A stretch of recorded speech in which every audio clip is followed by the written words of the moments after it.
जय हिंद दोस्तों, मेरा नाम अनुज है। अध्ययन विद अनुज ऑफिशियल चैनल पर आप सभी लोगों का स्वागत है। दोस्तों, आज के वीडियो में मैं फिर से आपके लिए 20 अति महत्वपूर्ण प्रश्न लेकर के आया हूं।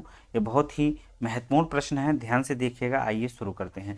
पहला प्रश्न है आपका, सुरेंद्र नाथ बनर्जी और आनंद मोहन बोस ने 1876 में किस संस्था की स्थापना की थी? तो इनके द्वारा स्थापित जो संस्था है उसे हम लोग जो है इंडियन एसोसिएशन या Indian Indian national Indian national association के नाम से जानते हैं। एसोसिएशन के नाम से जानते हैं। ऑप्शन आपका ए वाला सही होगा। इसकी स्थापना दोस्तों 26 जुलाई 1876 को कलकत्ता के अल्बर्ट हॉल में की गई थी। कलकत्ता के अल्बर्ट हॉल में की गई थी। इसे हम लोग भारतीय राष्ट्रीय समिति के नाम से भी जानते हैं। भारतीय राष्ट्रीय समिति के नाम से भी जानते हैं। नेक्स्ट क्वेश्चन पर आते हैं। दूसरा प्रश्न है आपका, राष्ट्रपति निम्नलिखित में से किस कोष से किसी अप्रत्याशित खर्च के लिए धन दे सकता है? दोस्तों, भारतीय संविधान का अनुच्छेद 267 आकस्मिक निधि का वर्णन करता है। इसके तहत इस कोष का निर्माण इसलिए किया जाता है ताकि जरूरत पड़ने पर आकस्मिक खर्चों हेतु इसका प्रयोग किया जा सके।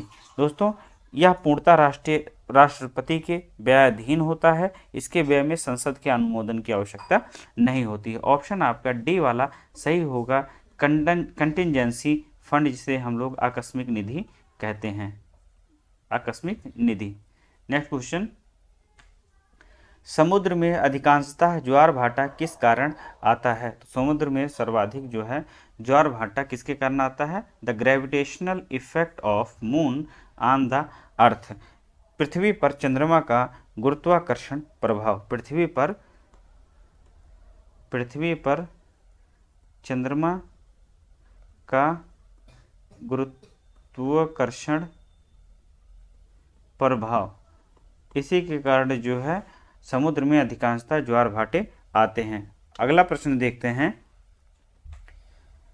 चौथा प्रश्न है, उत्तरी भारतीय मैदानों की दलदली पट्टी, जो उत्तरी भारतीय मैदान है वहाँ की दलदली पट्टी को हम लोग किस नाम से जानते हैं? तो जो भारत के उत्तरी मैदानी दलदल हैं उन्हें हम लोग जो है तराई का नाम देते हैं। तराई नाम से इन्हें जानते हैं। नेक्स्ट क्वेश्चन पर आते हैं। आंतरिक व्यापार किससे संबंधित है? तो दोस्तों, आंतरिक व्यापार आपका जो है इनसाइडर ट्रेडिंग से संबंधित है। और इनसाइडर ट्रेडिंग जो है आपकी शेयर मार्केट से संबंधित है। ऑप्शन आपका बी वाला सही होगा। आंतरिक व्यापार शेयर मार्केट से संबंधित है। नेक्स्ट क्वेश्चन पर आते हैं। नेक्स्ट क्वेश्चन है, अधिक ऊंचाई पर उड़ने वाले हवाई जहाज में स्याही वाले पेन लीक क्यों करते हैं? जो अधिक ऊंचाई पर वायुयान उड़ते हैं उनमें स्याही वाले पेन इसलिए लीक करते हैं क्योंकि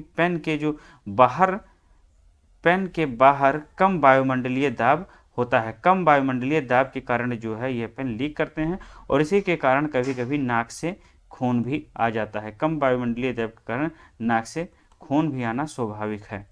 ऑप्शन आपका डी वाला सही होगा कि पेन के बाहर कम वायुमंडलीय दाब के कारण अधिक ऊंचाई पर वायुयान में स्याही लीक करने लगती है।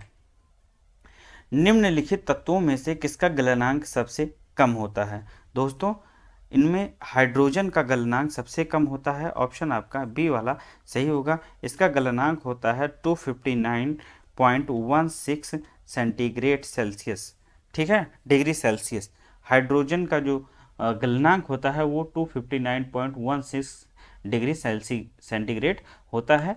दोस्तों, टिन का कितना होता है? तो टिन का होता है 231.993 डिग्री सेल्सियस। कार्बन का होता है दोस्तों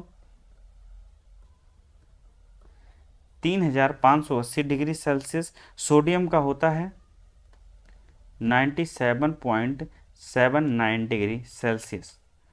ऑप्शन आपका बी वाला सही होगा। हाइड्रोजन का गलनांक इन तत्वों में सबसे कम होता है। एलपीजी का मिश्रण है। एलपीजी जो है किसका मिश्रण है? दोस्तों, एलपीजी ब्यूटेन और प्रोपेन का मिश्रण है। इसे हम लोग क्या कहते हैं? लिक्विफाइड पेट्रोलियम गैस भी कहते हैं। दोस्तों, चूंकि एलपीजी है एक हानिकारक और गंध रहित गैस होती है, तो इसके रिसाव का पता लगाने के लिए हम लोग जो है एबिल मरकैप्टन पदार्थ का यूज करते हैं। एबिल मरकैप्टन पदार्थ का जो है यूज करते हैं। नेक्स्ट क्वेश्चन देखते हैं।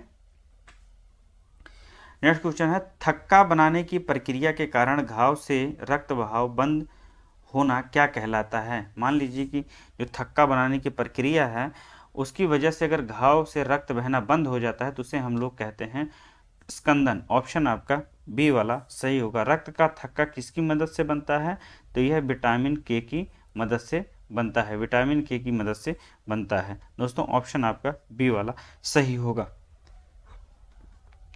नेक्स्ट क्वेश्चन है, निम्नलिखित में से किस विटामिन का वैज्ञानिक नाम कोबालामिन होता है। तो जो कोबालामिन है यह विटामिन B12 का रासायनिक वैज्ञानिक नाम है। ऑप्शन आपका सी वाला सही होगा। कान्हा टाइगर रिजर्व किस राज्य में स्थित है। कान्हा टाइगर रिजर्व दोस्तों मध्य प्रदेश में स्थित है। यह 1933 में वन्यजीव अभयारण्य के नाम से स्थापित था। वन्यजीव अभयारण्य के नाम से स्थापित हुआ। 1955 में इसे जो है नेशनल पार्क का दर्जा मिला था। 1955 में इसे नेशनल पार्क का दर्जा मिला था। यहाँ पर जो है बाघ, काला हिरन, बारहसिंघा, सांभर और चीतल आदि वन्यजीव पाए जाते हैं।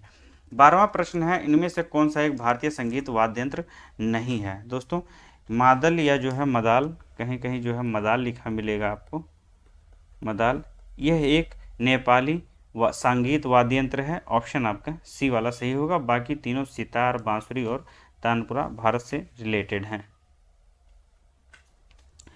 Federation international D football association, जिसका शॉर्ट फॉर्म फीफा होता है, इसका मुख्यालय कहाँ स्थित है। यह ज्यूरिख में स्थित है। ज्यूरिख आपका स्विट्जरलैंड में पड़ता है, स्विट्जरलैंड में पड़ता है।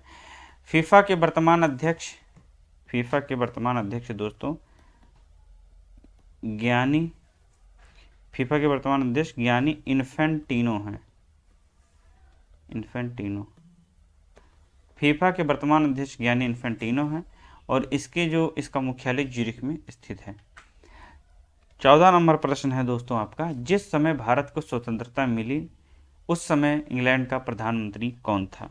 दोस्तों जब जो है भारत स्वतंत्र हुआ था उस समय 1945 से 1951 के मध्य क्लीमेंट आर एटली ब्रिटेन में प्रधानमंत्री के पद पर आसीन था। ऑप्शन आपका ए वाला सही होगा। निम्नलिखित में से किसने इलाहाबाद किले का निर्माण कराया था। दोस्तों इलाहाबाद किले का निर्माण जो है अकबर ने करवाया था। यह गंगा और यमुना के संगम तट पर स्थित है। ऑप्शन आपका सी सही होगा। कौन सा ऐसा महाद्वीप है जिससे होकर कर्क, भूमध्य और मकर रेखाएं गुजरती हैं।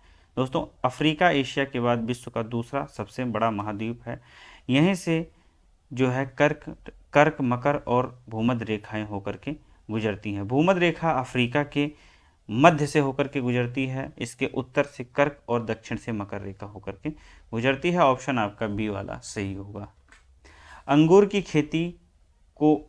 खेती और कटाई को क्या कहते हैं। तो अंगूर की खेती और कटाई विटिकल्चर के अंतर्गत की जाती है। सेरीकल्चर के अंतर्गत रेशम कीट पालन किया जाता है, रेशम कीट पालन करते हैं। दोस्तों सिल्वीकल्चर वन संवर्धन आता है सिल्वीकल्चर के अंतर्गत। फ्लोरिकल्चर में दोस्तों फूलों की खेती करते हैं, फूलों की खेती होती है। उत्पादन क्षमता बढ़ाने वाले व्यय किस प्रकार के व्यय के उदाहरण हैं। यदि उत्पादन क्षमता बढ़ाने वाला व्यय हो रहा है किसी तरह का तो उसे हम लोग इन्वेस्टमेंट एक्सपेंडिचर कहते हैं, निवेश व्यय कहलाता है। ऑप्शन आपका सी वाला सही होगा, सी वाला सही होगा।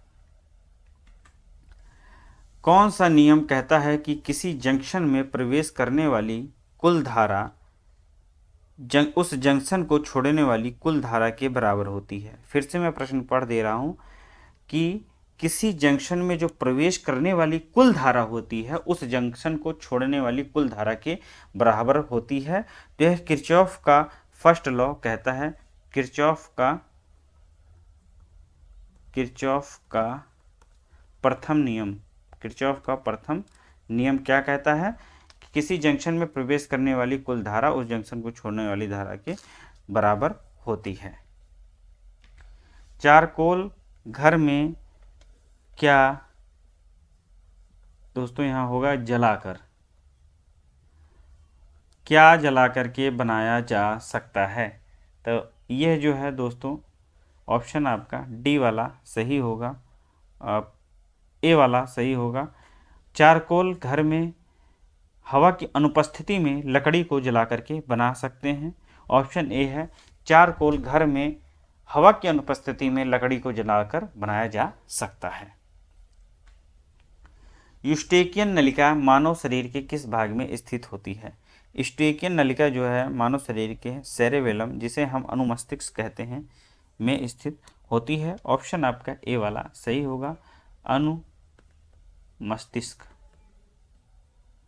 अनुमस्तिष्क में स्थित होती है। दोस्तों ये आज जो है मैं लेकर के आया था आपके लिए जीके के प्रश्न। ये बहुत ही महत्वपूर्ण प्रश्न है, एक बार आप लोग और देख लीजिएगा। मिलते हैं अगले वीडियो में।